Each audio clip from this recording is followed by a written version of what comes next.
So before we get into it proper, I just want to give a couple of minutes for people to join the live. As you know, I'm a very ad hoc type of person. I just do it when I get the signal to do so. So the past couple of weeks have really been interesting in the sense that I got to spend some time with, how would I describe the experience? I got to spend some time with a very powerful master, and it was a real reminder of putting into principle that which I speak about, that which I embody, and that which I believe in. So, it was a very, very powerful time, powerful learning experience for the past couple of weeks, which is why I've been fairly silent. And, I do that sometimes. Sometimes I just feel like, it's time to go and just go within, reflect, or go do something, learn something, crystallize an understanding before coming back to the group. And that's needed for everybody. You can't always be present all of the time, 24/7.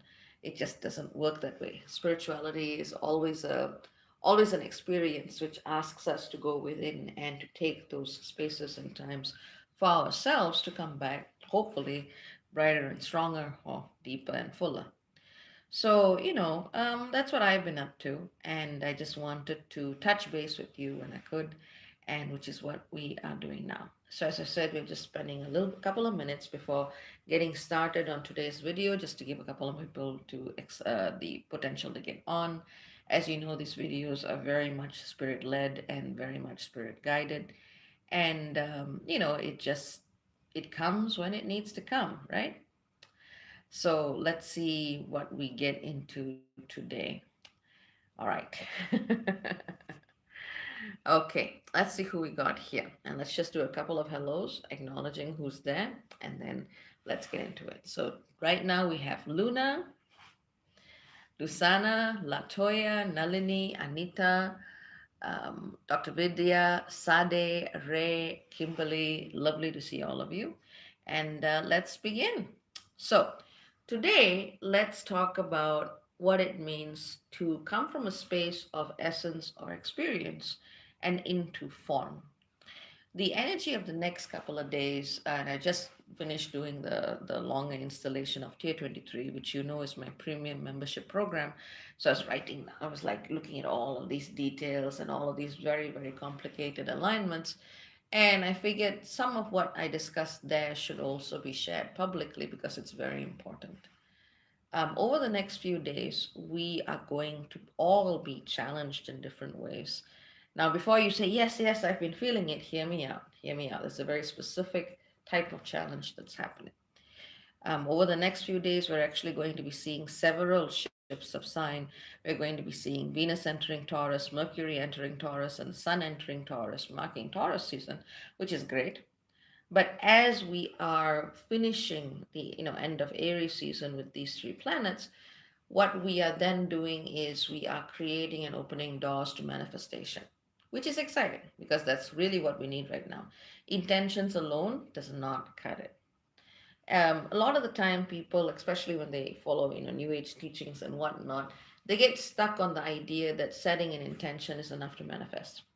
To which I would ask you a very simple question: if you were thirsty, would you be sitting in a room, meditating, visualizing, doing a vision board of you drinking the purest, most beautiful, most blessed water in the world? Or would you actually get up, go to the sink, get some water, and drink it? That really is the difference. All of that intention can purify, can cleanse, can elevate the vibration of the water that you're drinking. But unless you actually take the physical form and the physical steps needed to actually get it and ingest it, your visualizations and meditations, unless you are a super duper master, in which case I wonder what you are doing watching YouTube right now, unless you're that kind of a super duper master, you still need to make your intentions manifest. You still need to take that essence of whatever it is you intend, whatever it is you are, and put it into form. So, first of all, a lot of people don't know what they are, and that creates a lot of confusion. A lot of the time, and this is certainly something that I've been looking at myself for the past few weeks, a lot of the time we get focused on what we think we are here. And sometimes it's ego. Yeah, absolutely. Sometimes the ego has a narrative of itself that just wants to box itself in a certain way. And sometimes it's because we kind of get stuck into a certain mode because we've been doing something for too long. We've just forgotten to switch gear and pull ourselves back out of it. As you know, things have been incredibly difficult for me the past 2 years. And it was a really powerful wake up call for me to realize, hey, baby, you've been just like, putting out fires. Pull back, come back to yourself. Pull back, come back to yourself. And that's equally a reason why these things happen. So it's that reminder to actually come back to the essence of what you are. And to know that essence is not something you can quantify. It's not something that you can understand intellectually. It's not something that necessarily even is an emotion. It's something that's beyond that. So, from that space, and if you don't know what that is, try and find an activity in your life. And this is a simple way of doing it. This is what I would recommend to people, and I do myself. Find an activity where you feel the most you, whatever that is. Don't worry about what that is. Don't worry about defining it. Don't worry about creating a logical narrative to it. Just where you feel most like yourself. And the more you work at it, the more you actually do it, the more you will find that your essence was always there all of the time. Very often, people believe that their essence has been lost because they haven't taken the time to actually sit with it and do what is needed to reconnect with it. Most of the time, that tends to be the case. So just take that time, take that moment over the next few days, and do you, basically. Do what makes you feel the fullest, the happiest, the whatever it is that you are. I like composing music, so that's something that I would do to go back to, go to myself. I like listening to songs from the 60s and the 80s. That's something that I would do, and so on and so forth. So, these are the kinds of practical things that you can do. So, as all of this is coming up, today, in fact, April the 14th, we actually see several problematic alignments, which I really don't like, which is why I also wanted to go and talk to you about it. So, if we were to look at today's alignments alone, when I was writing about it in Tier 23, I called it the Therius triple threat. Because today, first of all, yesterday we saw the sun conjuncting Eris. Eris, as you know, is the energy of the feminine that is seeking to burn shit down. Not because she likes burning, but because the system which has denied the feminine is overdue for transformation and change. So there's already a lot of erratic and volatile fiery energy in the skies. Today, we see that Sun Eris combination trining Thereus, the hunter stalker. Now, for those of you who don't know who he is, go back to my earlier videos. I'm the only astrologer who really, or rather, I don't even like calling myself an astrologer, the only person who reads the skies who actually looked at Thereus in 2020 and said, we fucked. And this is why.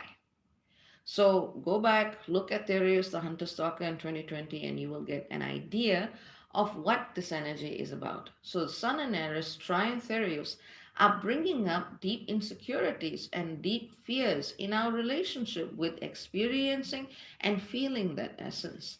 And very often people also block themselves of feeling their essence because they are afraid of rejection, because they're afraid of what they're going to see, because they're afraid of being controlled, because they're afraid of being seen first and foremost. They just don't know what's going to happen if they're actually truthful to themselves. And this particular type of fear can also either be coming through or be targeted towards people with whom you creatively collaborate, people and beings whom you love, and whatever it is that truly evokes deep passion, deep vulnerability, deep intimacy, and deep childlike truth. So, this is why and when and how you need to keep a closer eye to protect that which you love. On the same day, we also see Mars at 24 Gemini, sextile Thereus at 24 degrees Leo. Those of you who know anything about yods or fingers of fate, that will basically create a finger of fate if you got anything going on round about 24 degrees of Capricorn, which all of us do because, well, Pluto is pretty much nearby. So really what we're seeing is a very, very powerful yod between Mars at 24 Gemini, Thereus at 24 Leo, and Pluto at 26 Capricorn. And this is an energy that can bring up very quick, very sudden, very destabilizing currents that have to do with our relationship with shadow, with ancestry, with the occult, with power, with dominance, with sexuality, with finances. This is really where a lot of that ugliness which we seek to avoid comes up. And sometimes that which we fear and that which we project on as being ugly really isn't something to be afraid of to begin with. It's more about facing that fear to go within, to be, and to actually observe that needs to be addressed first and foremost. Also, on the same day today, we see the moon later on at 24 degrees of Taurus, itself squaring Thereus at 24 degrees of Leo. So basically, the sun and Eris, Mars and the moon are all aspecting Thereus today, which is why one needs to be more careful with this energy. But that's just the 14th of April. But effectively, this is going to be a very powerful day in helping us understand how we deal with that quality of insecurity, of fear, and how we deal with those hidden aspects of experience and life that suddenly surprise us, sometimes in nasty ways. So, again, protect that which is important, protect that which is vulnerable, that which is innocent, that which is true and real to your most fundamental and loving expression and sense of self. This is not a day to take love for granted. It is not a day to take your loved ones for granted. So, that being said, holding someone hostage because of the tyranny of your own fears and your own emotions is equally a bad idea. Either neglecting your loved ones or overdoing it because you're afraid or because you're feeling insecure, both will not result in a good outcome.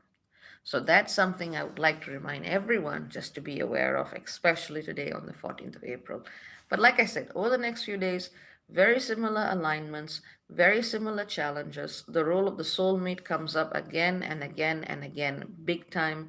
A soulmate is not necessarily romantic or sexual. It could be a child. It could be whether it's a two-legged, four-legged, feathered, furry, whatever, whatever type of child you have. A soulmate can equally be someone whom you consider a pen friend. These are the people whose actions are inspiring you the most at this time. Listen to what they have to say. Do not ignore what they have to say. And sometimes what they're not saying is equally powerful, equally indicative. So, over the next few days, communication also comes up very, very, very strongly. Just a general point. Just be aware that there is so much of transmutation and transformation one can do if only they remember to focus on their breath, focus on what is being said, focus on what is not being said, look at when it is appropriate to engage and when silence is actually a better option. If you can remember that, you can also mitigate a lot of, hair trigger, knee jerk style situations that may be coming up. So that's basically what I wanted to tell you. It's a volatile time. Things are not calming down right now. Anyone who's telling you that is probably trying to sell you something or sell themselves something. But effectively, this is a time where we need to have greater awareness, greater circumspectual spatial awareness. We need to respect the fact that tremendous changes are happening. Just to give you an example, 16th of April, we also have the Sun squared Pluto. A lot can come through.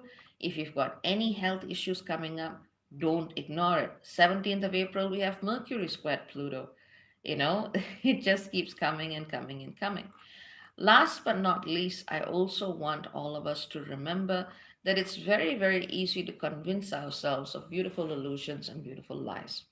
No matter how tantalizing and how ego comforting we want to believe a thing is, always be sure that you double check.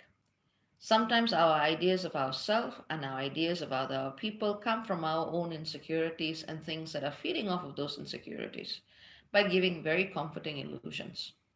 And very often, these illusions make a person feel great, or they pedestalize themselves, or they pedestalize someone else in some spiritual, so called spiritual way. This is also a time for us to continue to be diligent in confronting those illusions and being willing to see a thing for the truth of what it is. Very often, nobody has the full picture. Very often, nobody knows what's coming next. And if we come and operate from that space, we are less likely to try and impose our own head based narratives onto situations where greater opening, greater faith, greater love, greater trust is actually what is required. Having said that, that is what I wanted to share at this time. Let me just see if there's anything else. Let's just acknowledge and see who else is here. It's not quite a hello neighbor, but I just want to see who's here. Hello, Lex. Hello, Fana. Hello, Day. Big hugs. Hello, Coyote. Hello, Ariella. That reminds me of an important point. I will come back to that. Hello, Nacha Libre. Hello, Cass Love. Hello, Osset. Let's see. Hello, Christine. Hello, V Stormfelt Witch. Hello, Sharon. Hello, Tamalan. Let's see. Day says hunt the hunter. Now, Day is pretty hardcore. Hello, D Juju. Oh, Tamalan calls upon Saint Michael to protect me and members of the community. Thank you. D Juju says that Kitty was their soulmate. She passed last year. My sincere condolences. Hello, CNC. Hello, Yesy. Let's see. Hello, Meta Meta. And hello, the eye inside. And hello, she. Okay, so did a quick round of hellos, and hopefully the information. Oh, here we go. Hello, Graciela. Care Bear pink hugs. Yay, thank you. So good to see all of you. Hopefully the information can take its time to go inside, come back out as it needs to. The last thing I want to say is for those of you, oh, and hello, Jennifer. For those of you who work very much at archangelic frequencies, the energy that I would say is probably going to be our biggest ally right now is the Archangel Ariel, Ariel, not the Little Mermaid. No, but the actual archangel. So, that is a being that, for those of you who work in that tradition, that's a very powerful being to be connecting with at this time, or indeed any benevolent, fiery, lion based energies. If working in different traditions, you may see it differently. Having said that, I send all of you much love, very many blessings, and cha cha for now. Bye bye, and bye bye, Sky Blue, who just got online. Bye.